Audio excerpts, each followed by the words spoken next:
Protein protein protein protein, भाई हमको क्यों हाई प्रोटीन डाइट खाने को बोलते हो? हमारे दादा परदादा ने तो कभी हाई प्रोटीन डाइट नहीं ली, वो तो दूध दही दाल चावल खाकर ही अपनी अच्छी खासी लाइफस्टाइल जीते थे। तो हमको क्यों हाई प्रोटीन डाइट खाने को बोल रहे हो? पहली चीज तो भाई अपने आप को अपने दादा परदादा एंसेस्टर से कंपेयर करना बंद कर दो, क्योंकि ना कंपेरिजन ही बड़ा गधों वाला है। अच्छा, अगर मैं आपसे कहूँ ना कि आपको अच्छी लाइफस्टाइल जीने के लिए सिर्फ महीने का 500 रुपए कमाने की जरूरत है, उससे ज्यादा मत कमाना। आप कहोगे क्यों भाई, पागल है क्या? 500 रुपए तो मैं दिन का बाहर खाने में उड़ा देता हूँ। पर मैं आपसे कहता हूँ कि आपके दादा परदादा भी तो महीने का 500 रुपए कमा के अच्छी खासी लाइफस्टाइल जी रहे थे। उनका भी पूरे महीने का खर्चा 500 रुपए में हो जाता था ना, तो आपको क्यों जरूरत है 500 रुपए से ज्यादा कमाने की? 500 रुपए कमाओ, अपनी लाइफस्टाइल जियो अच्छे से। क्या पॉसिबल है? Answer is absolutely no. वही चीज तो आप समझते नहीं हो भाई, समय के साथ एनवायरनमेंट चेंज होता है और आपको उसके हिसाब से चेंज होना पड़ता है। देखो, जो हमारे एंसेस्टर थे ना, हमारे दादा परदादा थे, उनकी लाइफस्टाइल हमसे बहुत ज्यादा अलग थी। अच्छा, आप सोचो कि आपके दादा परदादा एक दिन में क्या करते होंगे, आपको नहीं पता होगा तो मैं बता देता हूँ। वो लोग सुबह सूरज उठने से पहले खुद उठ जाते थे। सबसे पहले उनका उठने के बाद ये काम रहता था ना कि उन्हें तालाब से जाके, कुएं से जाके पानी निकाल के ला रहा है, ताकि वो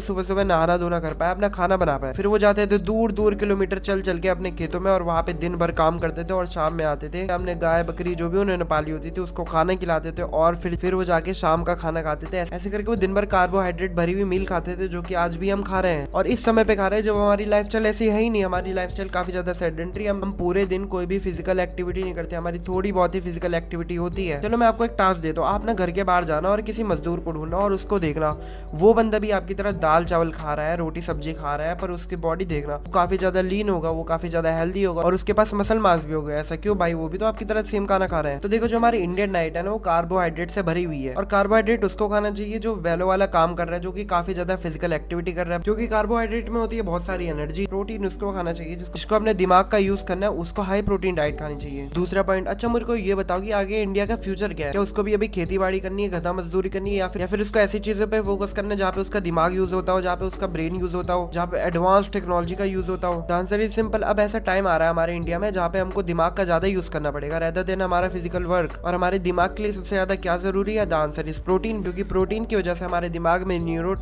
डेवलप होते हैं, और वही रीजन है जिसकी वजह से हमारा दिमाग तेज होता है। बल्कि हमारे एंसेस्टर के टाइम पे इतना ज्यादा दिमाग का यूज करने का जरूरत नहीं था, हम लोग ज्यादा फिजिकल एक्टिविटी में फोकस करते थे रेदर देन मेंटल वर्क। तो हमको हाई प्रोटीन डाइट लेना क्यों जरूरी है? पहला पॉइंट, हमारी लाइफस्टाइल जो है सेडेंटरी, हम ज्यादातर फिजिकल एक्टिविटी नहीं करते हैं पहले की तरह। दूसरा, हमारा जैसा एनवायरमेंट है पॉल्यूशन से भरा हुआ, यहाँ पे सारी चीजों में केमिकल होता है, हमारी बॉडी में कितना ज्यादा एडवर्स इफेक्ट पड़ता है इन सब चीजों का। इन सब के लिए आपको स्ट्रॉन्ग आना जरूरी है, और स्ट्रॉन्ग कैसे होगे? जब आप हाई प्रोटीन डाइट लोगे। बाकी अगर इन सब के बाद आपको लगता है कि हाँ भाई प्रोटीन जरूरी है, तो मैं आपको बता दूं कि आखिर प्रोटीन खानी कितनी है। तो इसके लिए बहुत ही बेसिक सा गाइड देने वाला हूं। यहाँ पे कोई भी चीज को ओवर कॉम्प्लिकेट करने की जरूरत नहीं है। पहली चीज, जितना आपका बॉडी वेट है आपको उसके 1.5x प्रोटीन खानी है, मिनिमम की बात कर रहा हूँ मैं यहाँ पे। फॉर एग्जाम्पल, अगर आपका वेट 60 kg है तो आपको 90 ग्राम प्रोटीन खानी है, और आपको कोशिश करना है कि आपके बॉडी वेट जितने ग्राम प्रोटीन जो आप खा रहे हो, 90 में से 60 ग्राम प्रोटीन वो आपको हाई बायो अवेलेबिलिटी वाली खानी है। भाई हाई बायो अवेलेबिलिटी मतलब क्या होता है? बेसिकली आपका मतलब ये है कि अगर आप 60 ग्राम आपके बॉडी में प्रोटीन जा रही है तो वो 60 की 60 ग्राम यूज हो जानी चाहिए, कोई भी उसमें से वेस्ट नहीं जाना चाहिए। बिकॉज जो हमारे दाल के अंदर प्रोटीन होती है उसके अंदर लो बायो अवेलेबिलिटी वाली प्रोटीन होती है, उसका ऐसे बायो अवेलेबिलिटी इंडेक्स जो है 40-50 होता है। मतलब कि अगर आप दाल से 10 ग्राम प्रोटीन ले रहे हो तो उसमें से 4-5 ग्राम ही यूजेबल होगी अच्छे से, बाकी जो है वो सारी वेस्ट जाने वाली है। तो भाई हाई बायो अवेलेबिलिटी वाले प्रोटीन के सोर्सेज कौन से हैं? जो आपको लिस्ट दिख रही है उसमें से आप देख सकते हो, जो भी आपको ऊपर चीज दिख रही है वो आपको हाई क्वालिटी वाली प्रोटीन है, आप इससे आप अपनी इंटेक को पूरा कर सकते हो। बाकी अगर आपको डिटेल गाइड चाहिए डाइट के ऊपर तो मैं उसको भी बना दूंगा, आप बस एक बार कमेंट में लिख देना कि भाई बना दो। बाकी मिलते हैं नेक्स्ट वीडियो में, तब तक के लिए चुकू मुकू, बाय बाय।